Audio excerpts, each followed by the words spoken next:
पश्चिम बंगाल राज्य में वर्तमान में विधानसभा के चुनाव हुए, जिसमें कि बीजेपी ने भारी बहुमत हासिल करते हुए 207 सीटें जो हैं वो हासिल कर ली और टीएमसी जो 15 साल से यहाँ पर शासन कर रही थी उस सरकार को उन्होंने पराजित कर दिया।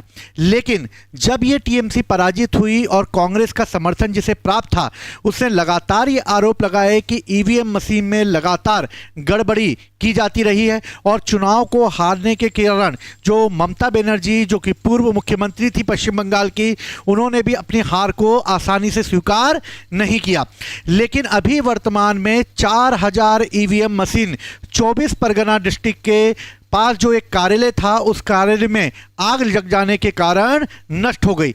आखिर ये ईवीएम का नष्ट हो जाना और इतनी लापरवाही का होना, ये एक निशान पैदा कर देता है, एक क्वेश्चन मार्क लगा देता है कि क्या सही में चुनाव में धांधली हुई होगी। क्या ईवीएम मशीन का इस तरह से नष्ट हो जाना एक ऐसी घटना है जिसे कि अंजाम दिया गया है या फिर ये एक दुर्घटना है। तो इसके बारे में हम लोग जानते हैं कि कोलकाता के इस जल संकट, जो जल में आग लगी, उसका रीज़न क्या था। अगर हम इसकी बात करें तो इस समय 10 जून को ये घटना घटित हुई और कोलकाता के अलीपुर कोर्ट के पास जो दक्षिण 24 परगना डिवीज़न था, इस डिवीज़न में जिला परिषद का कार्यालय था और इसी जिला परिषद कार्यालय की तीसरी और चौथी मंजिल में आग लग गई।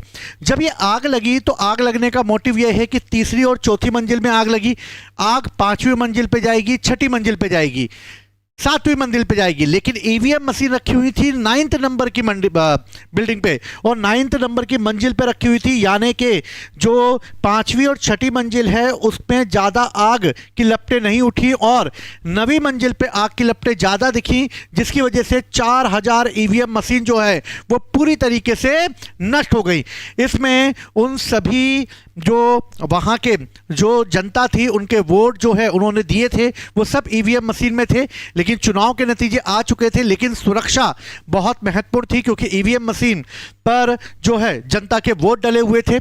और इस तरह अधिकारियों ने इस पर एक तरह से ये टिप्पणी दी है कि ये तोड़ फोड़ के कारण शायद ऐसा हुआ होगा। और स्थानीय जिला वन अधिकारी यानी कि डीएफओ का भी कार्यालय इसमें है, सर्व शिक्षा अभियान का कार्यालय इसमें है और 9वीं मंजिल पर ईवीएम मशीन रखी हुई है। यानी कि इस मशीन का इस तरीके से ऊपर चले जाना और इस तरीके से आग का लगना, ये एक प्रकार का संयोग या साजिश जो भी है वो हो सकता है। और इस तरीके से राज्य विधानसभा चुनाव में कोलकाता यानी कि उत्तर 24 परगना और दक्षिण 24 परगना के कम से कम 10 निर्वाचन क्षेत्रों के ये यहाँ पर ईवीएम रखी हुई थी।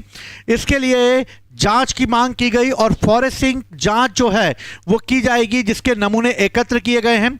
आग दुर्घटना थी या किसी जानबूझ की गई कार्रवाई का परिणाम था, इस पर जब तक रिपोर्ट नहीं आती तब तक कुछ भी कहना मुमकिन नहीं है। दूसरी तरफ राजनीति में जो उथल पुथल मची हुई थी पश्चिम बंगाल में, उसमें और खींचतान चालू हो गई है। टीएमसी के पहले ही विधायक जो हैं वो बागी हो चुके हैं।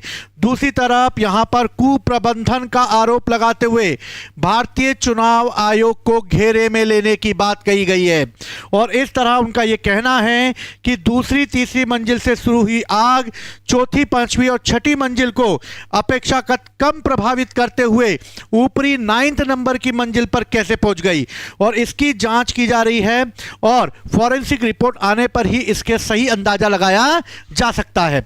अगर देखा जाए तो इस समय कलकत्ता जो है वहां पर मुख्य रूप से जो है इस तरह की गड़बड़ियां जो हुई हैं, इससे चुनाव आयोग को भी तत्काल एक्टिव होना चाहिए और जो ये कमियां रह गई हैं, इन कमियों को दूर रहते हुए जनता के सामने भी एक निष्पक्ष जांच की जानी चाहिए।